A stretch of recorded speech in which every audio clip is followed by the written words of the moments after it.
So of course they are facing a little bit of a rough patch right now. But if you look back at 10, 20 years, it's an economic miracle. 600 million people lifted out of poverty. New cities are created, people getting more affluent, so they just want to try out quality stuff. So timing is important, and let's not miss this window. Yes.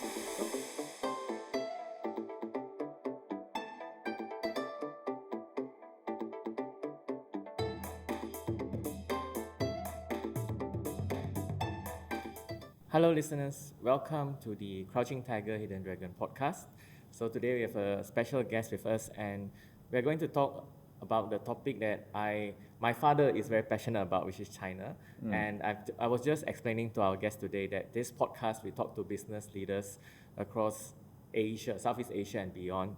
And today we have an expert in the China commerce. So we have officially, he is Dato Bruce Lim Aun Chong. He's the managing director of JDMas. And what does JDMas do? So JDMas provides technology to drive several cross-border e-commerce platforms such as JD, Douyin, like TikTok, and Taobao in China as well. So we will talk a lot about like how businesses can expand to China and what can they do and what opportunities are there. So I'd like to welcome our guest, Bruce. Welcome to the show. Thank you so much, Bob. An honor to be here. Yes. A caveat, I'm not an expert on China. In fact, I'm a Johnny come lately, but I'll share whatever I can with your audience. So for the audience, actually, Bruce sent me a list of accolades, and you can check him out on other platforms as well. He has many other previous positions and many other businesses and companies that we'll talk about later as well. Jack of all trades, master of none. So I would like to start this. I believe not really master of none, but I think there's a lot of gems that you can share with us today. And I'd like to start my podcast with always this question: is what is your favorite kung fu movie? The earliest that I can recall, and certainly one of my favorites, would be Drunken Master. I remember I was a little boy and growing up in Penang, and that left quite an indelible impression on me. The choreography, and in fact, I was more interested in the Drunken Master as compared to Jackie Chan. The Drunken Master is, like you said, a Jackie Chan movie, and it is, I would say, Jackie Chan at its peak. I clearly remember there's a scene where he is shirtless and he actually fights shirtless. And I think that is a great story where he learns from the Drunken Master, and then he developed he sort of improvised his own kung fu from it as well. So it's a great sort of like master-student relationship. And it's also about being bullied when you are, nobody, and then how you improved yourself, getting training, and finally meeting your adversity at the end and triumph over all the odds. Yeah, thank you for sharing that. Like getting bullied and then making a victory over all the odds. So the reason why I asked this question, a lot of people say, hey, your podcast is not about Kung Fu. Why you ask this question?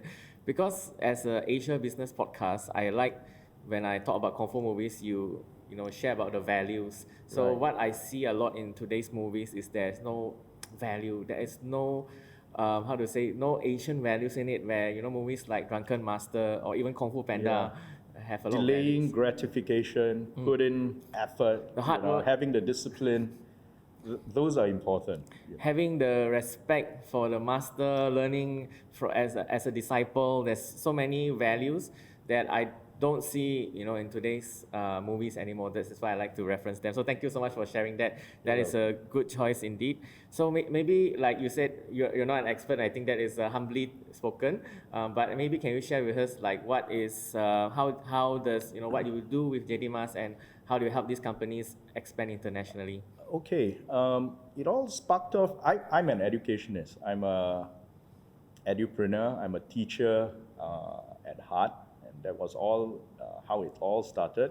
I brought a bunch of Malaysian entrepreneurs to upgrade, upskill ourselves through an executive development program with Cheong Kong Graduate School of Business, which is based in Beijing in China. They call it the Harvard of China. So Jack Ma, Richard Liu of JD, the founders, they are all alumni members of CKGSB. So when I was there, one of the professors was John Liao, who was also the chief strategy officer of JD. So we visited their headquarters, and we were visibly impressed, by what they had. And that was in 2019, when there was a change of government, and Chinese companies were putting on handbrakes, before coming to Malaysia.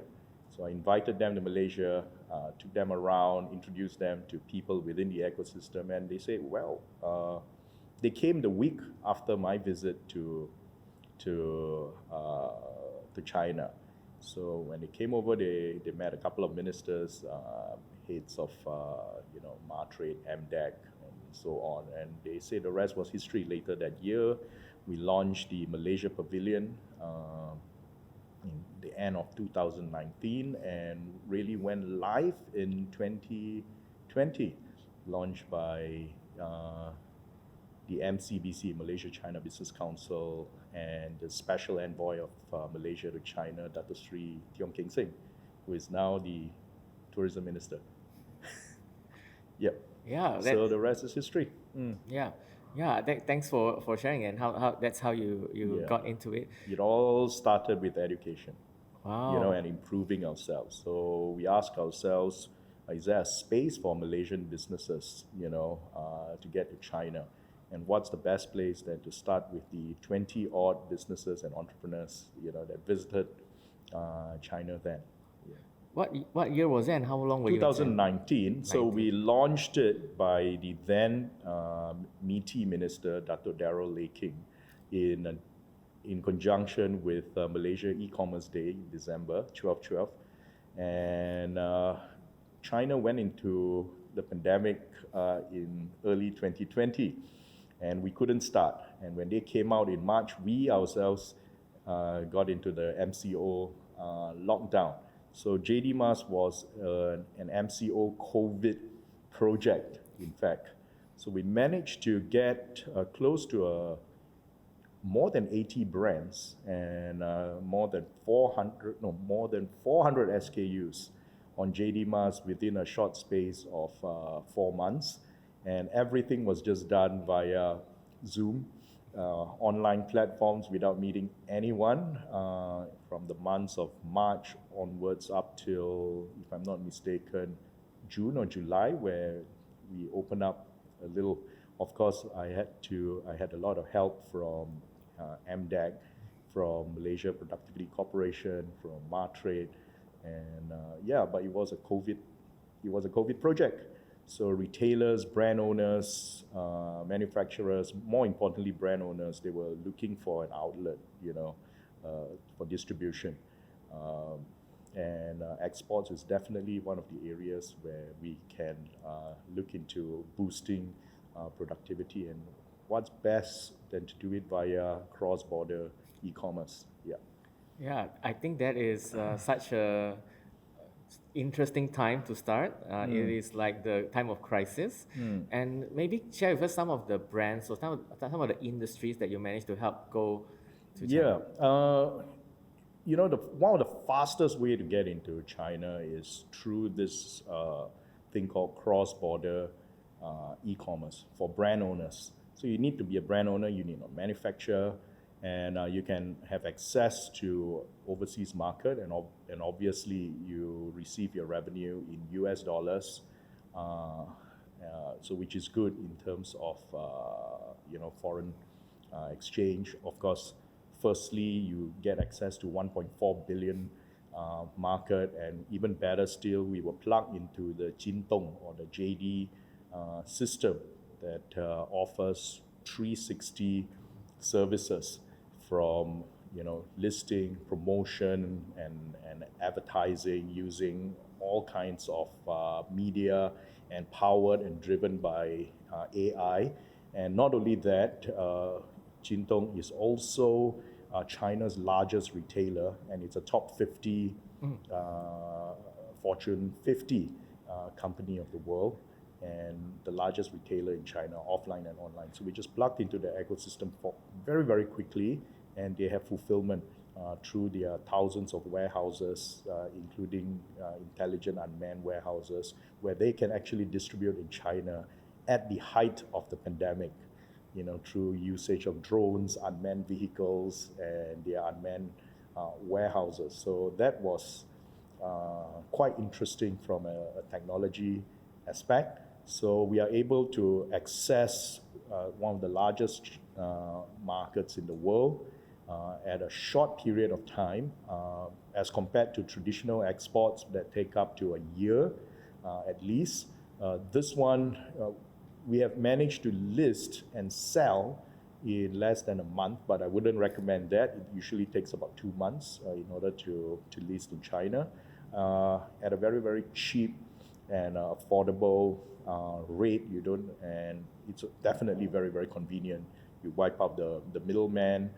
There's no need for registration of your trademarks in China. All we just need is a local trademark. And best of all, we have got all kinds of subsidies and assistance from various government agencies during that time and even currently to help Malaysian brands promote and boost their sales across and beyond our shores.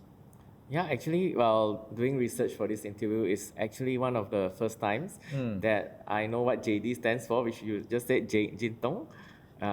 It is not actually. It's not actually. So that's interesting. So I remembered when we launched our fresh store in 2022, the then Minister of, initially it was called Jati dari Malaysia, right? Because we want to promote authentic and unique Malaysian products and brands into China. So yeah, it's a play of Jintong, but we are not using the Jintong's name. But Jati dari Malaysia, and the then Domestic and Consumer Affairs Minister, Dato Sri Alexander Nantalinggi. He came and he says, I've got a better name for JDMas. He says, it's Jago, Dunor, Malaysia. So since then, it has stuck. So JDMas meant Jago, Dunor, Malaysia. And we have expanded beyond just using the Jintong platform. We have gone into Douyin, which is the China version of the TikTok, into Taobao. And we are going into other platforms as well, such as the Little Red Book or Xiaohongshu. So it's a world beyond Jintong. And that's in terms of e-commerce platforms. We have also gone into B2B, physical, traditional exports as well, because that's one way to scale. And we are also covering fulfillment beyond JD's bonded warehouse. We have got our own private bonded warehouse and the non-bonded warehouses as well. So that's quite a journey in the past 3 years. So it's not about Jintong. It's more about, how do we help hidden Malaysian, as you say, gems, champions, and and make them heroes in a global stage. Yeah, so it's not just one platform. It Correct. is Jago Dunia, which is you're going for the world, not only that particular platform. And maybe can you for the listeners to imagine, is there a specific product that you could mention, or you could give us an example of like durian or something, Well, we started off with cross-border e-commerce. So, something that's cross-border e-commerce, it has to be, they call it e-commerce friendly. So you basically, we have food category, we also have FMCG categories such as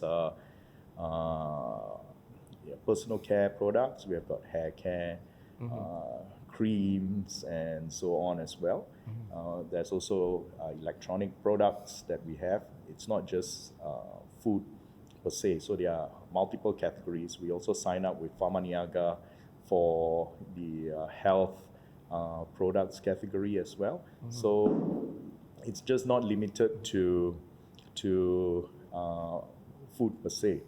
So multiple categories. So those are the dry products. Of course, the most popular ones that reflects Malaysian taste would be the bak kut teh, the rou gu cha.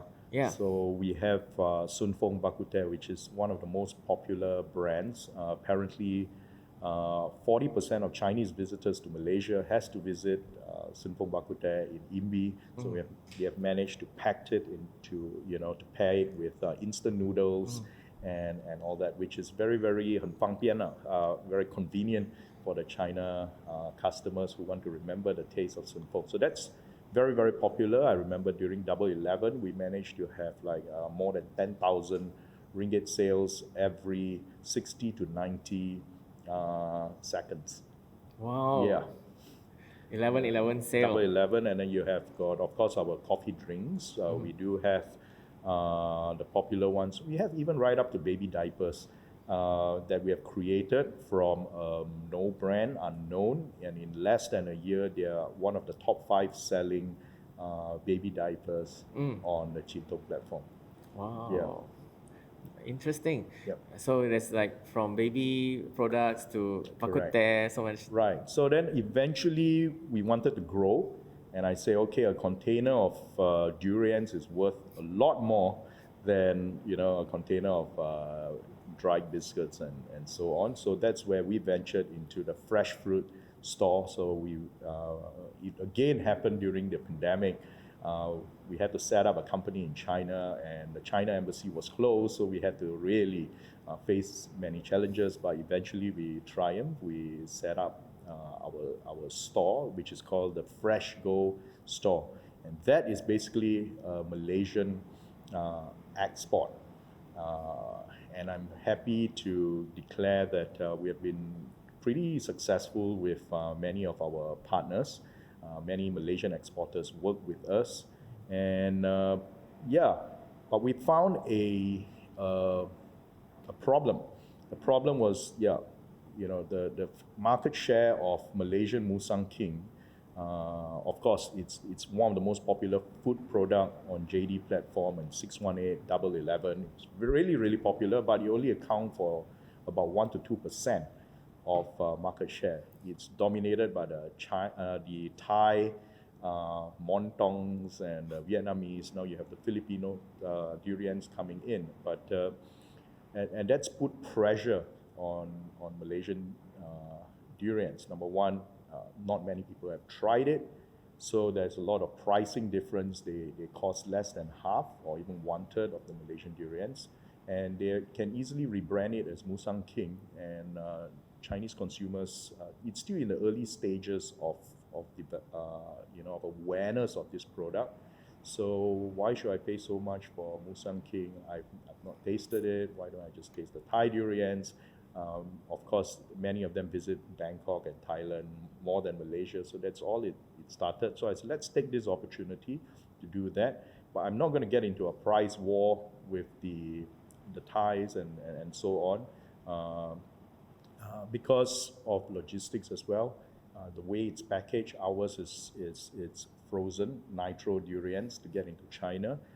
Now only developing a new protocol for fresh durians, but even if we have a protocol for fresh durians that's accepted by the Chinese authorities, we still have the issue of logistics and fulfillment.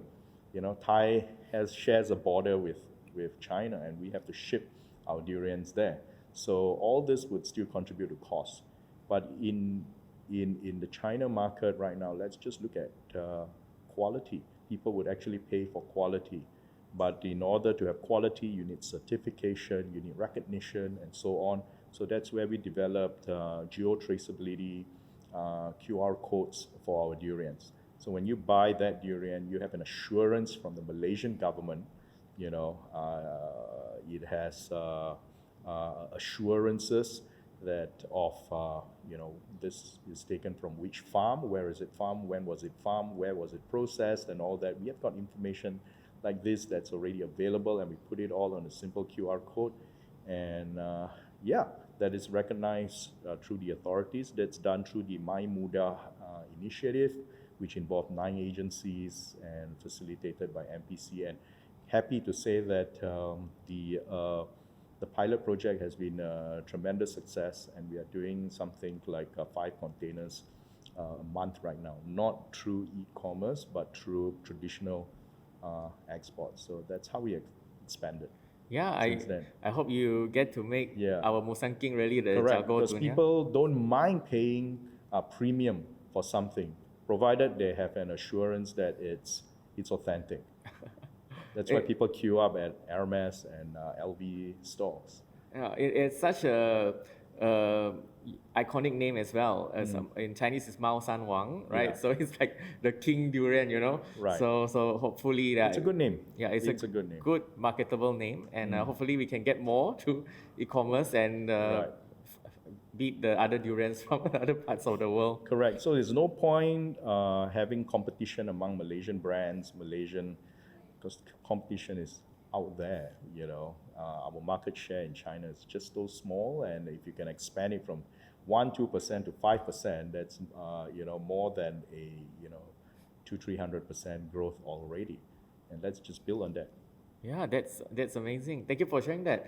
I love hearing that growth as well. Now there are so many containers going to China, and I think that should be like our export. our Malaysians are all proud of. Yeah, but I mean, the Chinese DNA is just they are just built to enjoy durians, and you can't have the same for the Western countries. Caucasian don't have a natural affiliation to that. So China is a huge market, it's emerging, and it's a gem there. And it'll be a waste if we do not use technology, to create value for our durians. Yeah, that's amazing. Yeah, I also know that in China, when they want something, they go for the best. Like if they eat durian, I don't want the second rate. They are getting more and more influential. Their economic policies. Of course, they are facing a little bit of a rough patch right now. But if you look back at 10, 20 years, it's an economic miracle. 600 million people lifted out of poverty. New cities are created. People getting more affluent. So they just want to try out quality stuff. So timing is important, and let's not miss this window. Yes. So like one of my questions also is about timing. It is about this year, because like you said, they are a bit of a sort of like a downturn right now. And like a lot of, especially companies, businesses in the West are diversifying out of China into Malaysia, into Singapore. But what is your view of going into China this year? I think it's perfect. There is a trade war that's happening right now, and we are right in the middle of it. So we can either be crushed in between, or we take opportunity that arise out of these trade wars. So you find that a lot of trade is now focused on the Southeast Asia areas. Manufacturing Chinese companies are setting up over here. The West are also setting over here. We have become a gateway, between the East and the West. So we got to, strike when the iron's hot. Yes, I'll use that as the quote for the podcast, strike when the iron is hot. So I like that angle. It's not that whether like what are the limitations going to China or whatever.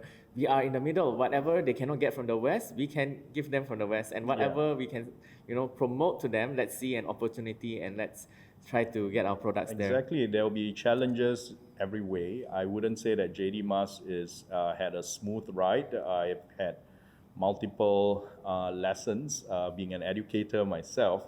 But the key word is to survive and learn from your mistakes, and have all these battle scars to show it makes you stronger.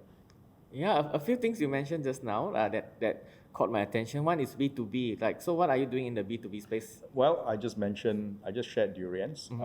So that's when I discovered that you need to build layers of growth.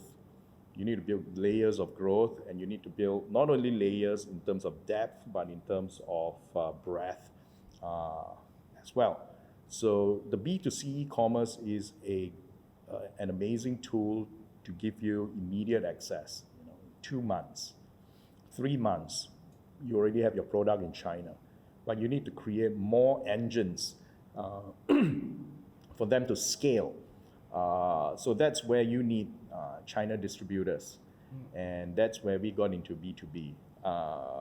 We had a lot of help from Matrade, We have a lot of help from the chambers of commerce and so on. So we do a lot of physical shows, and it also coincides with a time that of opening of borders and things like that. So 2024, 50th anniversary of establishment of diplomatic relations between Malaysia and China. We don't need visas for travel for this year. So again, like you said, strike when the iron is hot. This is the time to do it. You meet your China distributors, but of course they will ask two pertinent questions. How strong is your brand? Does it already have traction in China? So we have established before you can become a Jago Dunor, you better become a Juara Kampung first. Set up in Malaysia, build your brand in Malaysia.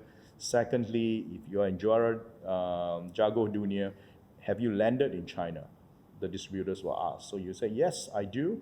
And one thing great about the JD system is if you order anything before 11, it gets delivered before 7 p.m. on the same day. It's the same day or next day delivery policy. So that's pretty amazing. So you can just get your China distributors and just say, just test out my product. You don't have to carry bags and cartons of samples over when you meet them. So once you do that, you're able to sell in bulk. But you would already have a 6-month start, through B2C before you start to do the B2B.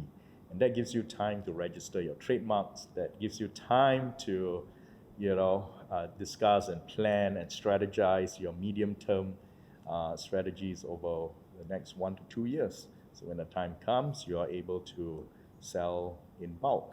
And it's a good strategy, B2B, B2C, and then we also built newer platforms like Douyin, which is good on live streaming and social media. So we harness that, to do promotions, and we do cross-platforms promotions. Taobao. There are certain ways where we can stock our things, because e-commerce is not just about buying and selling on platforms. It's about fulfillment, warehousing, last mile delivery, and so on. So we are able to use various methods in crafting a strategy for our customers, for our clients. Yep. That sounds interesting indeed. Like order before 11, the delivery goes the next day. That is correct. So now we are even able to do drop shipping using air freight. We have expanded our capabilities enormously, way beyond the traditional B2C e-commerce. Yeah. You also mentioned you also do events, and one thing that you mentioned earlier, maybe the listeners did not get, was you mentioned the China Pavilion, and maybe tell us more about that. Correct. So we used, during the pandemic, we can't do events, we can't meet our buyers nor our distributors physically. So we had no choice but to do it virtually via online platforms. But right now, last year we were in the China Import-Export Fair, the Canton Fair. The CIIE was in Shanghai, Canton Fair in Guangzhou. And there were also a couple of smaller events that was co-organized with JD. There was another one with Martrade at the Christmas market on from the 19th to the 25th of December. So it's a great opportunity for our merchants to fly over to China, meet the distributors, and do it themselves. And then we can do follow-up, live streaming, and communication. So that's we need to harness both physical, offline, as well as online as well in doing these things. Yes, that is very exciting times. Yeah, and nothing beats going to China with Malaysians. So we are organizing another trip to China in conjunction with 618 and a 50th anniversary celebration. So plans are underway. So yeah. Awesome. Correct. And then you spend like a couple of days together as Malaysians, setting up our own pavilion, be proud of it. Nothing beats that. yeah, that creates lifetime friendship and enhances synergy Yeah, among that us. is good news because to all the Malaysian business leaders or business Yeah. owners out there, last year they just announced we don't have to have a visa to go to China. Yeah. So we can just go. Just buy the ticket and turn up at the airport and fly. Yeah. And it's good. And when I talk about synergy, it's not just selling your own product. You could be selling a durian product. You can cook it in tempoyak curry. You can, and then you can use the product of a fellow Malaysian brand, and then you can drink coconut water with it. You can wear batik and so on. That's what's great about Malaysia. We are a melting pot of culture. We have influences from the West, influences from China, from Malaysia, the Nusantara area, the Indians, and let's not forget the Sabah and Sarawak. So it's great, and China also is pretty enamored with the idea of like Nyonya, Peranakan culture. Yeah, so we have got tons of stories to tell, and it's so nice to be able to tell them why you can't find the Malaysian Hainan coffee and a Hainan tea on Hainan Island. You can't find a Hainanese chicken chop in Hainan Island, and why is it called Hainanese chicken chop? And how did the Malaysian kaya come about? They will never exist without the influence of even the colonial masters who once milk with their tea and coffee. They need their bread and jam, and yeah. I'm Hainanese and I don't even know. Right, and the different waves of Chinese people that has arrived, starting from the days of Zaman Kesultanan Melayu Melaka and right up to today. So we've got a rich history, lovely stories to tell, and Yes. if we can interweave it with our brands and our products, it can be pretty compelling for the China market. Yeah, so that is so interesting. Like, even for bak kut teh that you mentioned, it is something we develop in Klang.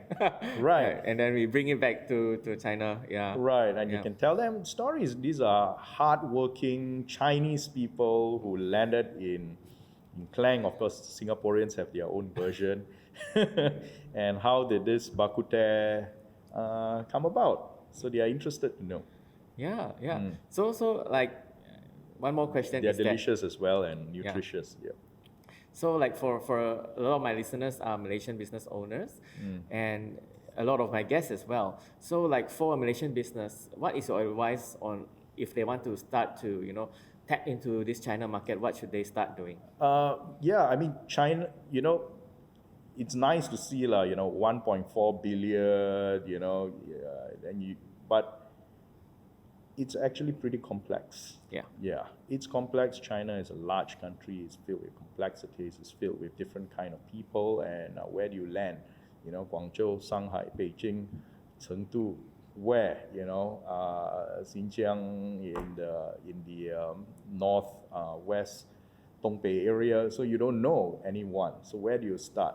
So the best way to start right now is start small. Yeah, think big, but always start small and scale fast. And technology has given everyone that opportunity to look into data, and make data-driven decisions and slowly scale. One of the best ways is to get into e-commerce. So when you promote, you would see a pattern. Who views you? Who are your competitors? Where are your sales coming from? How much they charge?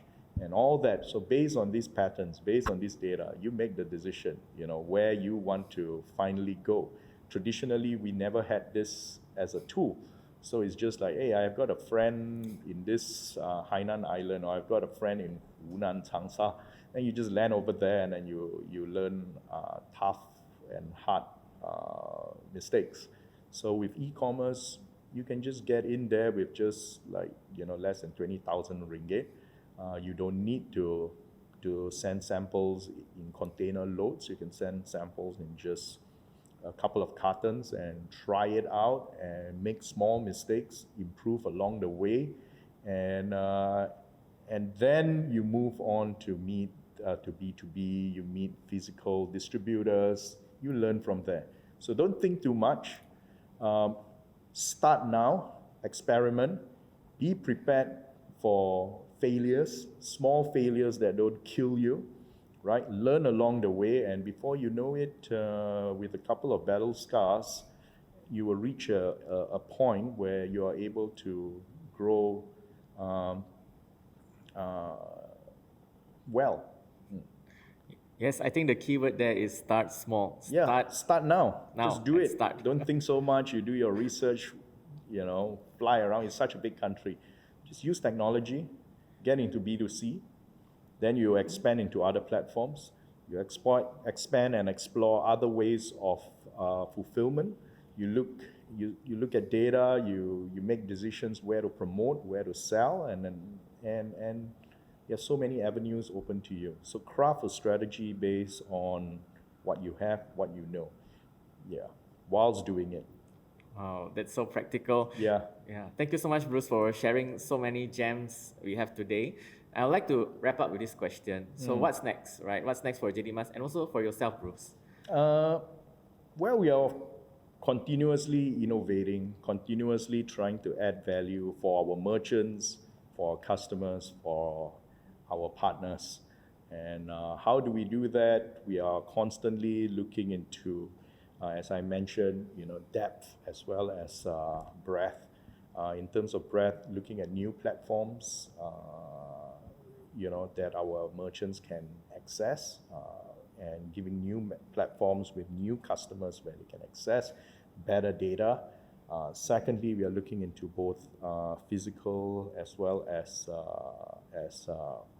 online.